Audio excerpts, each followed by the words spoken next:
The INFJ love dilemma no one talks about. Have you ever felt like your heart was bursting with love, but no one could quite hold it the way you needed? Like you were ready to give everything, but what you needed in return felt too complex, too hidden, or maybe even too much.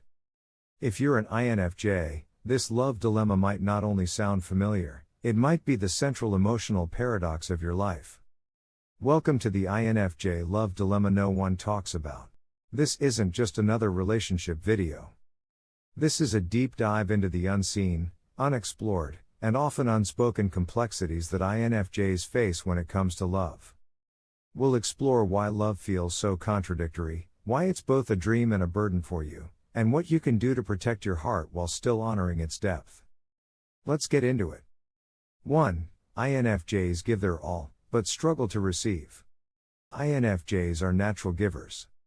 When they love, they pour energy, time, thoughtfulness, and devotion into their partner. But when it comes to receiving, they often feel guilty or unworthy. This imbalance can turn into emotional burnout and resentment over time. Take an INFJ who spent years in a relationship where they did all the emotional labor. They made the plans, initiated the check-ins, and tuned into their partner's needs, all while their own were slowly ignored. When the relationship ended, they felt exhausted, empty, and even angry at themselves. Not because they gave love, but because they never required love in return. Practice receiving.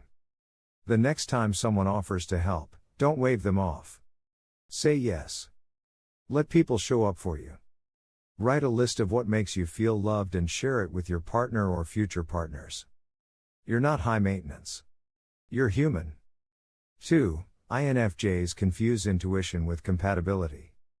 Because INFJs are highly intuitive, they often feel like someone is right for them on a soul level, even when reality proves otherwise.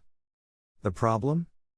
Chemistry or synchronicity in energy doesn't always mean someone is emotionally safe, healthy, or available. An INFJ meets someone for the first time, and felt an instant soul connection. They had deep talks, stared into each other's eyes for hours, and felt like they had known each other for lifetimes.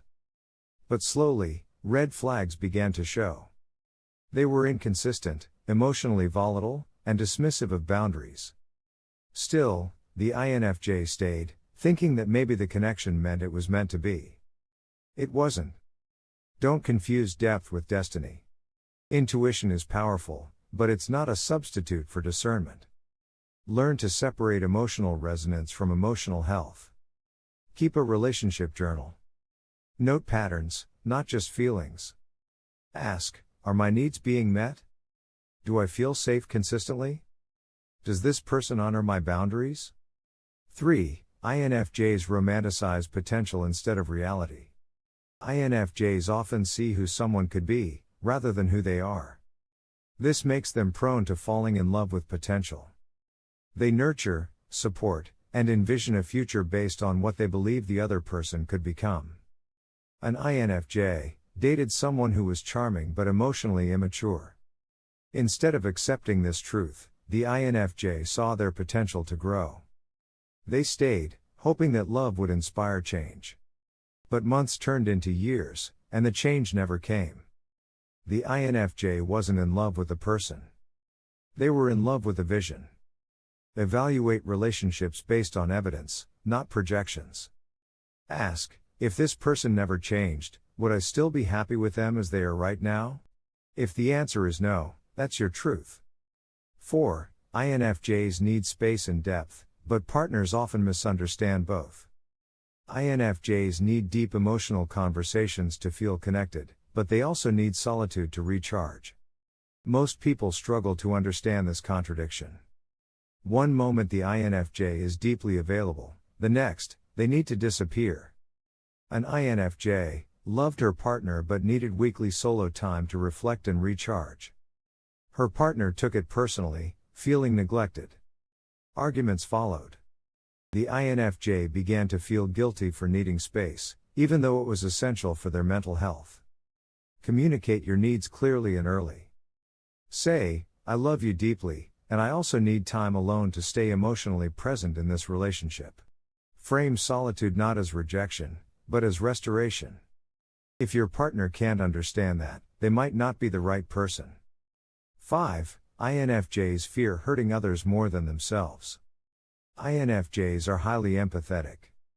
They would rather suffer silently than risk hurting someone else. This means they often stay in relationships long after they should, avoiding the pain of breaking someone's heart. An INFJ knew his relationship wasn't right, but he couldn't bring himself to end it. He didn't want to cause pain. So he stayed, even as his own spirit slowly eroded. When he finally left, he felt both relief and deep guilt. It haunted him. Remember, self-betrayal is also a form of harm. Choosing your peace is not cruelty. It's clarity.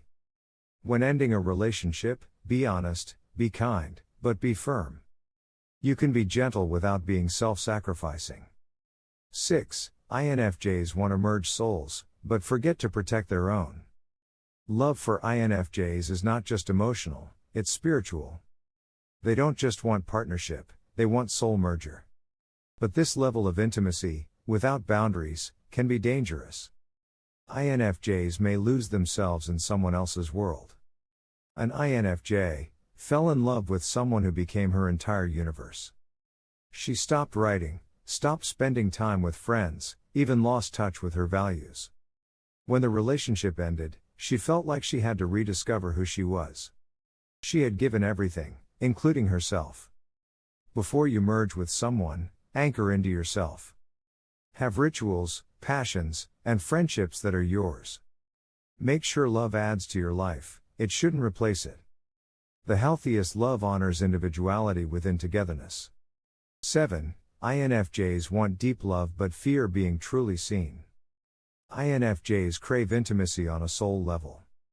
Casual flings, surface level attraction, or even standard romance tropes rarely satisfy.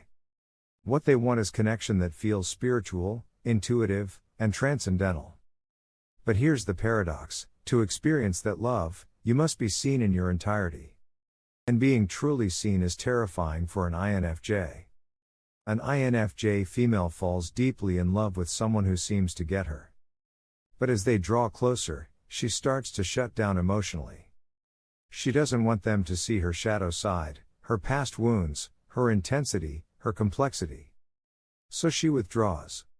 She leaves first, even when she wants to stay. Why? Because being loved for her edited self feels safer than risking rejection for her real one. To heal this, INFJs need to practice safe vulnerability. Start by sharing small, authentic pieces of yourself with someone who has earned your trust. Test their response. Build from there. It's okay to take your time. Love isn't a race. INFJs, your love is not ordinary. It's fierce, poetic, intuitive, and rare. But it also comes with unique challenges that most people don't understand. You love like it's sacred, because for you, it is. And that means you must protect your heart with the same care that you offer it to others. So let this be your reminder: you are not too much. You are not too intense. You are not impossible to love. You just need a love that sees you fully and still chooses to stay. If this resonated with you, don't forget to like, share, and subscribe. And most importantly, leave a comment below telling us which part hit you the hardest. Your story matters.